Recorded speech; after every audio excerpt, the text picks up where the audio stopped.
Buenos días, profesor. Buenos días, compañeros. Vamos a exponer el tema sobre el derecho a la huelga y el debido procedimiento.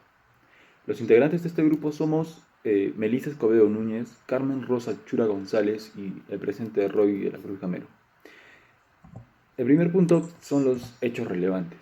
El caso es que el sindicato único de trabajadores de la Universidad Nacional Hermilio Balizán de Huánuco, los días 30 de marzo del 2012 y 12 de abril del 2012 se declararon en huelga de 24 y 48 horas respectivamente, que la Universidad Nacional de Hermilo Valdizán de Huánuco declaró ilegales por resoluciones rectorales de fecha 29 de marzo y 11 de abril de 2012, motivo de cuestionamiento en la vía de amparo o conflicto colectivo que tuvo por etiología cambios horarios de los huelguistas que incumplieron, teniendo por respuesta los actos hostiles en el trabajo de amenazas de rotación, descuentos y degradación en los puestos de trabajo de sus dirigentes.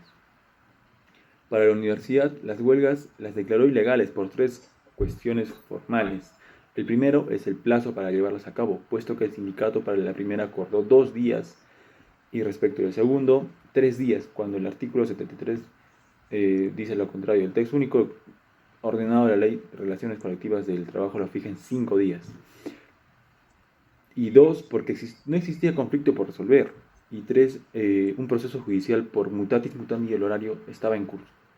Las dos resoluciones judiciales declararon infundada la demanda por la cuestión formal del plazo, que el sindicato acordó avisar a la universidad para materializar su medida de fuerza, antesala para plantear el recurso de agravio constitucional por violar los derechos constitucionales de la huelga, el debido procedimiento y defensa, protección contra el despido arbitrario y la estabilidad laboral.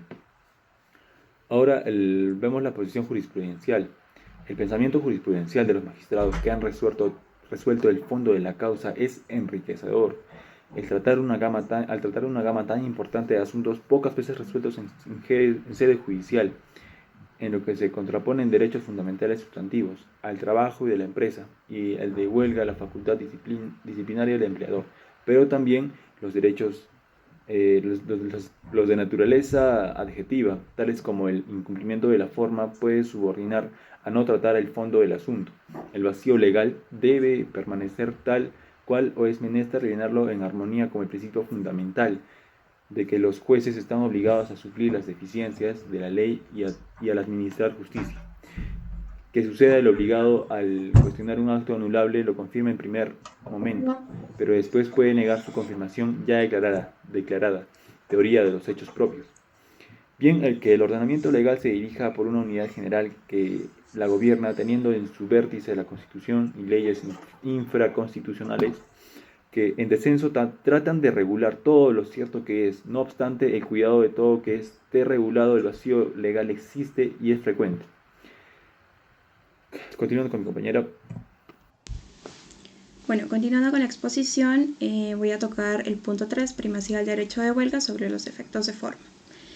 La huelga es un derecho porque no rompe el contrato de trabajo de los huelguistas, esto según los artículos 28, inciso 3 de la Constitución y artículo 77, inciso B de la Ley de Relaciones Colectivas de Trabajo, a menos que se hayan cometido faltas graves durante el ejercicio. De este modo quedó atrás el criterio hermenéutico antiguo que calificó como hecho de paralización, permitiendo al empleado rescindir el contrato laboral como base en el principio non adiplentis contractus, y más concretamente por el grado de insubordinación al que se habría llegado a raíz del paro. Frente a una huelga existen dos derechos que se levantan para darle o restarle vitalidad.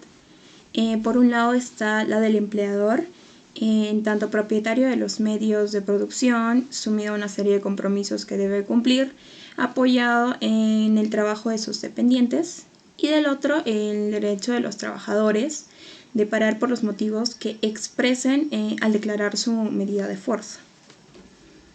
Las huelgas fueron anteriores a la existencia del derecho de trabajo, tan contundentes en sus inicios por el enorme universo que las apoyaban, en parte porque las condiciones laborales del industrialismo fueron promiscuas, tanto que la esperanza de vida era apenas 30 años de edad, razones por las que el señalado derecho fue colocado en plaza para servir de contenedor de las huelgas, entre comillas, salvajes, que sacudieron a los primeros países industrializados.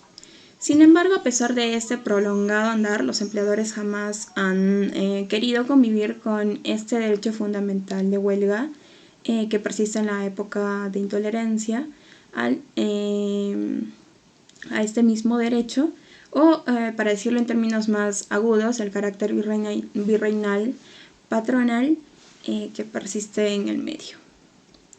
Un proceso se dirige para lograr el término del objetivo que ese camino busca. Por lo tanto, por la existencia de un orden público, como por la seguridad jurídica y el debido proceso, no puede presentar saltos, omisiones, desviaciones y demás circunstancias que la hagan ilegal.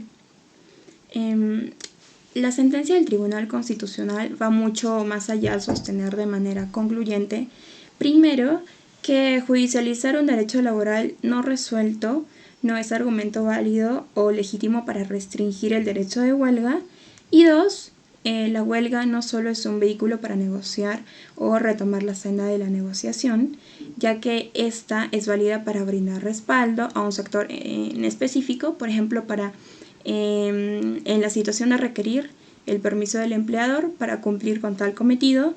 Esto es claramente ejercicio pleno de una libertad sindical. 4. Lecciones de la jurisprudencia. El fondo sobre la forma al juzgar los derechos fundamentales. Los derechos fundamentales no pueden ser modificados, abrogados ni aminorados en su valor por el hecho de ser trabajador y laborar bajo la dependencia por su cohesión social. La Constitución no hace alusión a los derechos fundamentales, sin embargo, su temática posee un espacio inmenso acordado por leyes, y este aspecto constitucionaliza los derechos fundamentales. Pese a ello, constatamos que los derechos fundamentales han contribuido en el desarrollo y la intervención del derecho estatal, ya que todo ello asegura el mejor desenvolvimiento del empleado en su campo laboral. Avanza en el catálogo de limitación del derecho de huelga. El debido proceso es irrestricto en el derecho de huelga, por lo tanto, los hechos relevantes señalados en él no podrán enmendarse al judicializarse el asunto. Es universalmente reconocido que no existe ningún derecho que sea ilimitado, aun aquellos censados como derechos fundamentales. Los avances que la jurisprudencia analiza genera el derecho fundamental a plegarse a una huelga, enmendando in melius los entraves legales estipulados en el artículo 73 de la Ley de Relaciones Colectivas del Trabajo son, a referirse al plazo para llevar a cabo un paro, no son los 5 días establecidos por la norma, sino que pueden extenderse o aminorarse según las circunstancias de cómo se va dando el asunto. 2. El debido proceso es irrestricto en el derecho de huelga. Frente al derecho de huelga, lo importante en sí es el conflicto, si ha sido elevado al órgano judicial. Todo ello hace que se cierne el fondo del derecho fundamental antes que solo ver la forma. Si bien es cierto, en el Perú no se puede, está prohibido hacer huelgas. Y más aún en estos tiempos de pandemia, de crisis política y económica. Sin embargo, si la huelga ha sido aceptada por los trabajadores, o sea, para los trabajadores realizarla, puede ser de manera pacífica, sin dañar a otra persona, sin dañar a nadie, puede ser de manera pacífica manifestar su requerimiento. Como conclusión de este tema, tenemos que la Constitución vigente limitó al derecho de huelga, derivando al legislador regularlo sin límite alguno, y al hacerlo el artículo 73 de la Ley de Relaciones Colectivas del Trabajo, la desdibujó y ha correspondido a la sentencia expedida por el Tribunal Constitucional, que en parte se ha enmendado los candados puestos, permitiendo un respiro cualitativo al derecho fundamental mencionado. Otra conclusión es que se han creado nuevos supuestos para llevar a cabo el derecho de huelga. colocando a la institución a la vanguardia del solo derecho contestatario que abriga nuestra legislación, el derecho de huelga. Gracias.